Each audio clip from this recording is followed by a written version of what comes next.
Thank you, Alistair. Thank you, Pavlina. It's always a challenge to speak after Simone. Thank God we're colleagues, so these are different aspects of the United Nations here, which is a very wide-ranging family, a little bit like the fashion sector, which is a very wide-reaching sector with many ramifications. So as you said, Alistair, it's a huge sector which cannot just be ignored when we talk about this whole sustainability debate. Paradoxically, it's a sector which is extremely intimate to every one of us. I mean, you were making comments about the way we were dressed here, but I mean, isn't that the most intimate relationship we do have with textile or shoe wear? So do we allow this to be damageable to ourselves, damageable to our human equal beings, does it, or to the rest of the planet? This, I think, are the ethical questions that are actually coming to the front. And when you have those questions at a global level, it's very clear that if the revolution has to succeed, everyone has to play his or her part. And this is including international organizations who are the ones to set norms. I mean, Simone mentioned a few of those conventions, the old ones and the recent ones, whether this is in the area of labor law, of environment, of corporate responsibility. All this comes together at some point, and I would like in the few minutes that I have to show a little bit where the UN is trying to target this action in terms of consistency, in terms of coherence, because unfortunately international organizations are not always known for being particularly coherent. So I guess there is an awareness there as well to work into and merge that action into the wider system action, giving policymakers the tools to work, to do their part of the walk, and to then connect with consumers, with other stakeholders, with the private sectors, with the producers. So I'm here a little bit with my double-hatted EU civil servant / UN civil servant, which of course contributes to this. I would like to put this in the wider context of the decade of action on the SDGs, Sustainable Development Goals. If we're serious about achieving what we've set ourselves as member states, as policymakers for the Agenda 2030, so which is in less than 10 years from now, and the pandemic has slowed down a little bit the way towards those objectives, well, we better get our act together and we start looking at it. The UN has been on a system-wide basis creating the Alliance for Sustainable Fashion in 2018. I mean, you're part of it.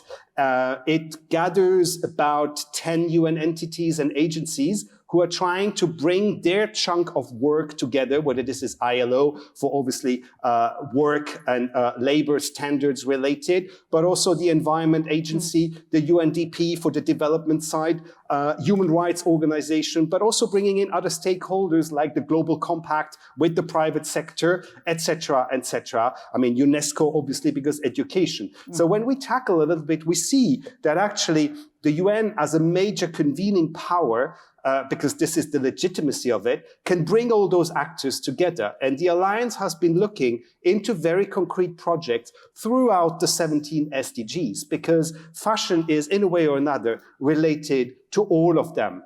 Obviously, the eradication of poverty. I mean, Simone's project is an excellent example by putting the focus on local traditions, on crafts, how this can get actually communities and populations out of poverty by having another way of producing in the sector of fashion. This speaks towards one SDG, but it goes more towards ramification as well. If we take education, for instance, if there's an awareness by producers that higher wages would prevent parents from sending their kids to work and instead would send them to schools, we're reaching as well the target of SDG 4, which is the access to primary education and quality education to everyone. Now, if we look at an interesting aspect, which is gender, 80% of the workforce in the garment industry is women. How much does the corporate world actually take this seriously to come towards, basically to provide the needs that these women have. And here, I think the UN cannot act just on its own. I mean, it can edict a certain number of norms, and make member states aware of a certain number of features, which then had to be translated into policymaking nationally, locally, or into legislation. But it needs to cooperate for that with other type of stakeholders and actors. A very interesting experience I came across over the last 2 or 3 years, a project I've been working with in the context of the Paris Peace Forum. It's the World Benchmark Alliance, which is an emanation of civil society coming up with the idea of benchmarking, as it says, assessing the performance of the private sector with the cooperation of the private sector, so not against the private sector, but creating that start of emulation between different corporate actors to see how they cope and assess how they cope with the advancements of SDGs. They've started in the fishing industry, in very heavy polluting industries. They're now shifting towards the garment industry.